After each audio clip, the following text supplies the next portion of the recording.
What's up guys, this is KDCloudy and here's my long overdue review for the Google Home Mini, Google's cheapest offering in the smart home lineup. Now this thing is of course a smart speaker, and this product category has been emerging over the last couple of years.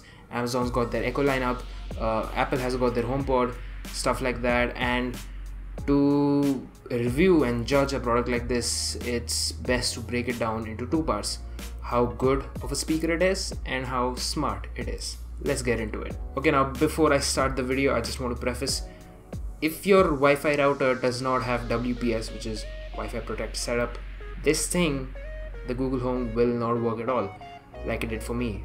Now I had to change my ISP altogether and now it's working perfectly fine. So just a heads up, do check if you have a nice router. If don't, ask your ISP to provide a nice router. And yeah, that is all. Speaking of what's nice, the speaker itself is really nice. It's built really well. It screams the Google design language with this mesh woven fabric texture. It's really heavy, which is the first thing I noticed, which is a good sign for such a small size speaker.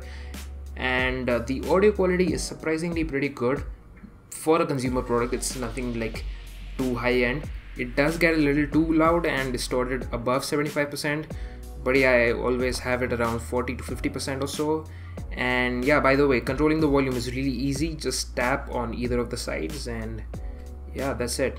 There's also a mute switch or a microphone block switch on the back of the Google Home, which will prevent any voice input, and I'm ashamed to admit I never touched it like at all. And next to it there's also a micro USB port to plug it into the wall, and some complain that it should have been USB Type-C, but honestly, I mean, it's going to be plugged into the wall, so it doesn't really matter. But more importantly, this thing also has a pair of mics, which is important to, you know, recognize voice commands and stuff, and it works pretty well. It can detect my voice at a distance when I'm speaking at a normal level, but things start to get a little problematic when you have ambient sounds on, like my CPU fan, which is not that big of a deal, but things start to get really messy when you turn on the ceiling fan or you turn on the AC. It really will struggle to recognize and process your voice, and sometimes it does have errors in detecting. So yeah, that's one of the problems with this Home Mini. But yeah, that's basically it for the hardware side of things. As I said, it's pretty simple, but what makes it so special or smart is the Google Assistant, which is basically the software which runs the entire show. So some of you must be aware, basically all of you must be aware, that Google Assistant has the capability of doing a lot of cool things, like, hey Google, turn the desk light to blue.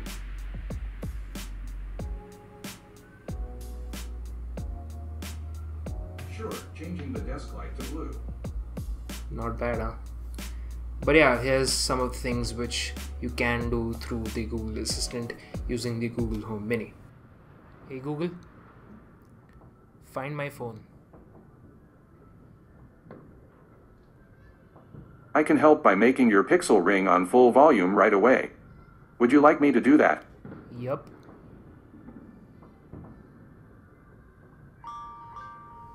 Alright, your phone should be ringing now.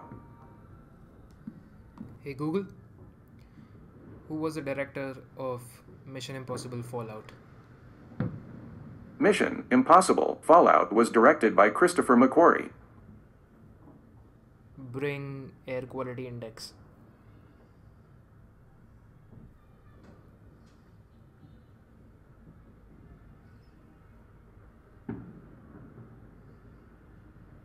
Alright, getting World Air Quality Index. It's unhealthy. Air quality index is 154.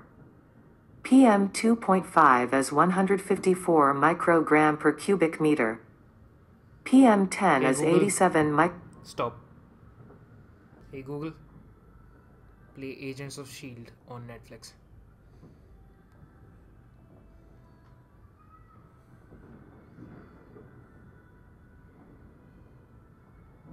Alright, Agents of S.H.I.E.L.D. from Netflix. Playing on living room TV.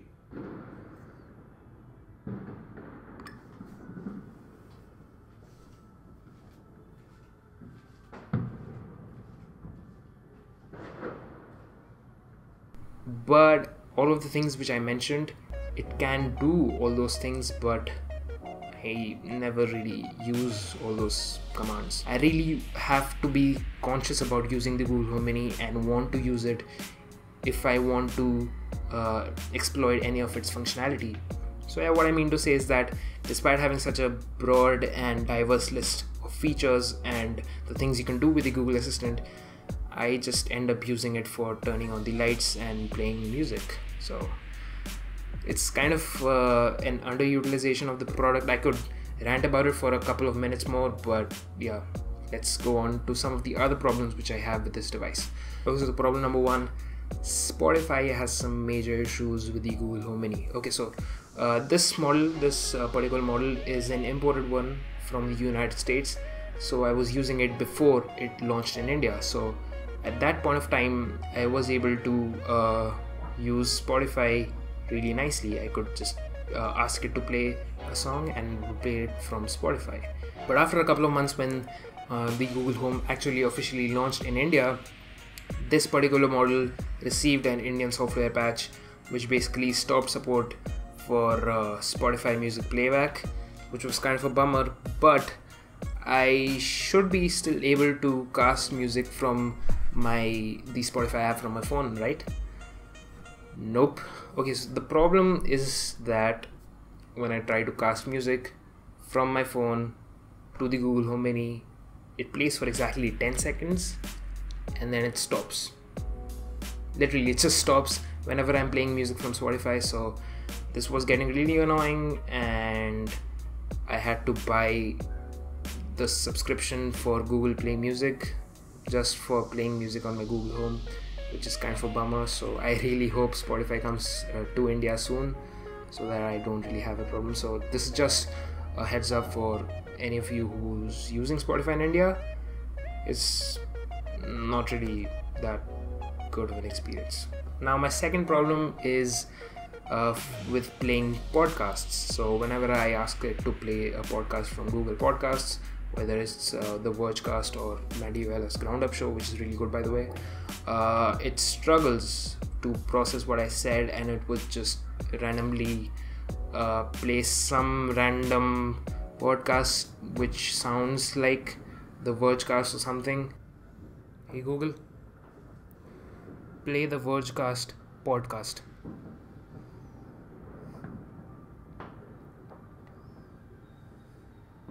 Sorry, I can't play the World's Cast podcast yet. And my third biggest problem is the Google Home app.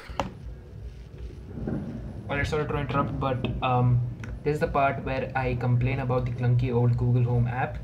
And after I shot this video, Google just conveniently updated and fixed all the problems and issues I had with the Google Home app and how you control the Google Home Mini.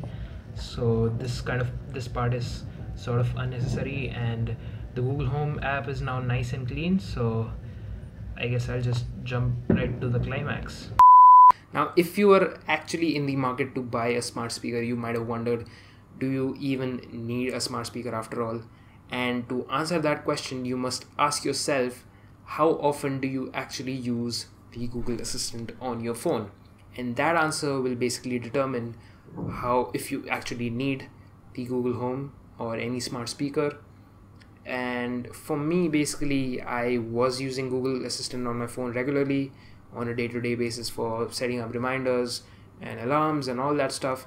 And even after getting the Google Home, I love using the Assistant on a day-to-day basis, although I still use this mainly for controlling lights and turning on the music. I do use it for reminders, alarms, routines, and ambient sounds for getting me to bed. Like, it's really nice to just wake up and say good morning and have music and podcasts start to play for you. It's really nice. And also, I was really invested in the Google ecosystem. I have a Google Pixel, a Google Chromecast, I have a bunch of Google accounts. I use Google-based services a lot. So it made sense for me to choose this over something like an Amazon Echo Dot. So yeah, overall, it's a pretty nice buy. I don't regret my purchase. And if you're still skeptical to buy this, it's just $25. You wouldn't regret buying it, even if you use this for playing music, and after all, it's supposed to be useful because it's in the name itself. It's the Google Assistant. Thanks for watching, and I'll catch you guys in the next one. Cheers.